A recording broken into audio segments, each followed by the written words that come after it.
তিন দশক পরেও প্রশ্ন, আত্মহত্যা নাকি পরিকল্পিত হত্যা? চলচ্চিত্র ইতিহাসে সবচেয়ে আলোচিত মৃত্যু রহস্যের নাম সালমান শাহ। 1996 সালের 6 সেপ্টেম্বর সকালে ঢাকার নিউ ইস্কাটনে নিজের বাসা থেকে তার ঝুলন্ত মরদেহ উদ্ধার করা হয়। পুলিশ সেটিকে আত্মহত্যা হিসাবে উল্লেখ করলেও আজও সেই ঘটনার সন্দেহের মেঘ কাটেনি।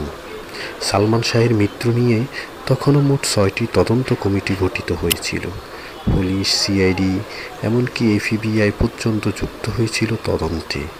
কিন্তু সর্বশেষ প্রতিবেদন উল্লেখ করা হয় সালমান শাহ আত্মহত্যা করেছেন, তবে পরিবার ও ভক্তরা সেই সিদ্ধান্ত মানতে পারেননি। 2025 সালের অক্টোবরে আবারও সালমান শাহের মামা তার ফ্যান ক্লাব সরকারের কাছে মামলাটির পূর্ণ তদন্তের দাবি জানায়। স্ত্রী সামিরা ও পারিবারিক জটিলতা। মৃত্যুর সময় সালমান শাহের বয়স ছিল মাত্র 25 বছর। জীবনের শেষ পর্যায়ে তিনি মানসিক চাপে ছিলেন বলে জানা যায়। তবে তার স্ত্রী সামিরা, পরিবারের সদস্য এবং কিছু সহকর্মীর ভূমিকা নিয়ে রয়েছে বিতর্ক।